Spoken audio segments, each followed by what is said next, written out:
What is the process by which plant loses water through its leaves? Plant जो है वो water lose करता है leaves के through, that is called transpiration.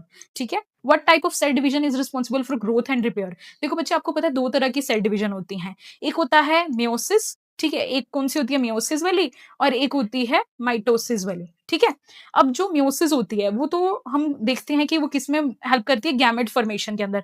ठीक है, जैसे कि मेल और फीमेल गैमेट के अंदर. और जो माइटोसिस होती है वो हमारे जो ग्रोथ एंड रिपेयर के लिए रिस्पॉन्सिबल होता है, दैट इज माइटोसिस. अगर आपसे पेपर में पूछ लें कि गैमेट फॉर्मेशन के लिए कौन सी सेल डिवीजन होती है, that is meiosis. Okay. Fertilisation तो तुम्हें पता है, fusion of male and female gamete to form zygote. और बाइनरी फिजन हमारा ये सेक्सुअल मेथड है. After that 24th, what is the longest muscle in the human body? Human body की longest muscle कौन सी है? That is sartorius. बच्चों, C option will be the right one. What is the formula of methane? Methane का formula क्या रहेगा? That is CH4. ठीक है, जिसमें क्या होता है कि एक हमारा कार्बन होता है और ये हमारे 4 हाइड्रोजन जो है वो इस तरह से अरेंज होते हैं. ठीक है, clear?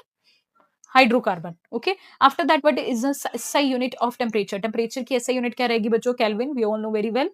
Which part of the human brain controls thinking, memory, emotions? ऐसा पार्ट ह्यूमन ब्रेन का जो थिंकिंग को कंट्रोल करेगा, मेमोरी को और इमोशन को, that is cerebrum. Okay. After that which element is essential for formation of bones and teeth? Bones और teeth के लिए तो सबको पता होना चाहिए, that is calcium. Okay. Layer of the earth atmosphere contains ozone layer.